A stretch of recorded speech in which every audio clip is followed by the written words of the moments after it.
Pengen jalan-jalan di sekitar Jakarta tapi sambil nambah wawasan sama nambah temen? Aku punya satu rekomendasi activity yang aku sendiri aja nggak pernah kepikiran tapi ternyata ada dan seru. Reading with Strangers.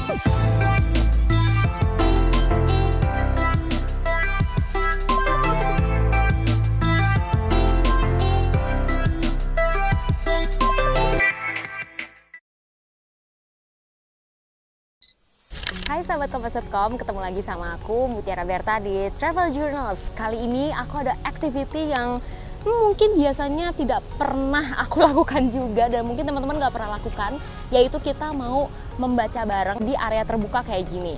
Baca bareng ini berkolaborasi juga nih dengan Sobat Air Jakarta.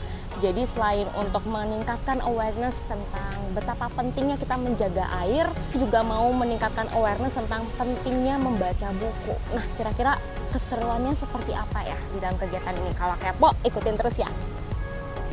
Yap, kegiatan ini adalah kolaborasi antara komunitas Sobat Air Jakarta dan Gerakan Baca Bareng. Pertama-tama kita diajak keliling Taman Langsat terlebih dahulu. Selain untuk menikmati taman yang asri ini, kita juga dikasih informasi soal ekosistem air di Taman Langsat. Misalnya, di taman ini ada 2 jenis kolam, yaitu retensi dan detensi. Ada yang tahu nggak nih bedanya apa?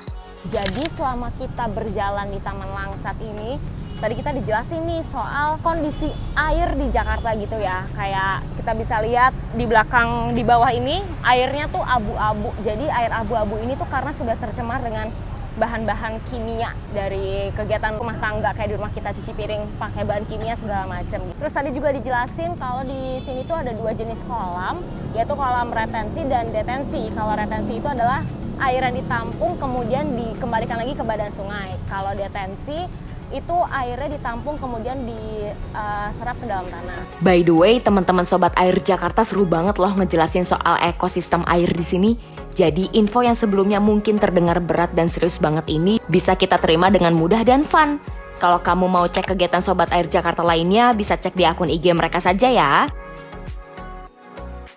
Setelah puas berkeliling dan dapat info-info menarik, kita bakal langsung ke kegiatan selanjutnya, yaitu baca bareng. Nah, ini dia yang menurut aku super menarik, soalnya kayak kan kita bisa baca sendiri, ngapain sih rame-rame? tapi ternyata baca bareng gini bikin kita semakin termotivasi. Apalagi yang baru mau mulai membangun habit membaca atau lagi punya target menyelesaikan bacaan. Soalnya ngerasain gak sih kalau sendirian kan suka banyak ya distraksi atau alasan-alasan lain yang membuat kita mengundur-ngundur untuk membaca. Selain itu kita jadi punya teman cerita dan referensi tambahan dari buku yang dibaca oleh teman-teman kita. Kalau book date-nya with strangers gini, plusnya kita jadi punya teman baru sih. Asik banget kan? Nah, tapi kamu kepo nggak? Alasan pertama kali gerakan ini dibentuk? Ngobrol sama Kak Hesti yuk, sosok di balik gerakan baca bareng ini. Aku waktu itu diputusin sama pacarku, jadi dia nggak punya teman lagi buat nemenin aku baca ketika di ruang publik. Yang kedua adalah aku dibesarkan dari keluarga yang memang suka baca.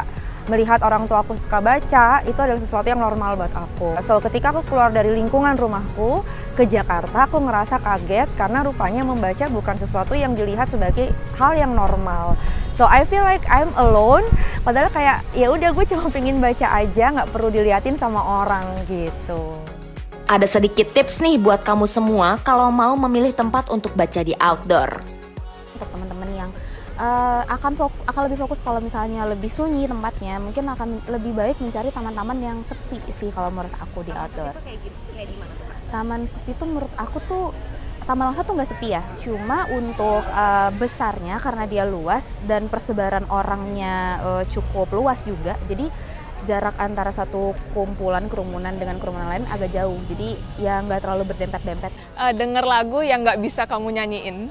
Jadi kamu hanya ngedengerin, tapi kamu nggak bisa ikut nyanyi. Karena kan kalau misalnya kamu ikut nyanyi agak terdistract tuh, lagi baca tapi sambil nyanyi. Kalau aku sih biasanya denger lagu-lagu Korea, K-pop, yang genrenya R&B dan aku nggak bisa nyanyiin pastinya. Jadi aku lebih fokus. Kalau bisa bawa karpet sendiri ya, karena nggak tahu kan kira-kira apakah ada tempat duduk atau apa. Terus jangan lupa bawa minum karena takutnya aus. Dan yang terakhir jangan sampai lupa waktu. Karena biasa kalau saya ada traveling itu bisa 5 jam, jadi oh ada gelapnya kayak gitu.